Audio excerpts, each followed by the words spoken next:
আসসালামু আলাইকুম। আশা করি আপনারা সবাই ভালো আছেন।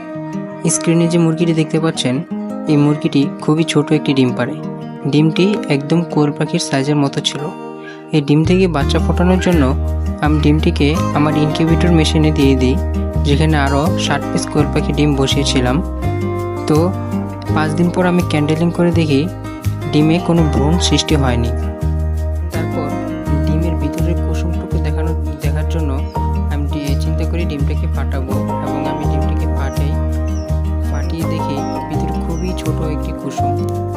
আমি এর আগে কখনো এরকম ডিম দেখিনি। হতে পারে অনেকে দেখেছে। যারা যারা এরকম ডিম দেখেছেন কমেন্ট করে জানাবেন। এবং মুরগি এরকম এই কোয়েল পাখির সাইজের মতো ডিম কেন পেড়েছিল, যদি কেউ জেনে থাকেন তাহলে আমাকে কমেন্ট করে জানাবেন। এখানে কুসুমটা কতটা ছোট, হলুদ একটি কুসুম।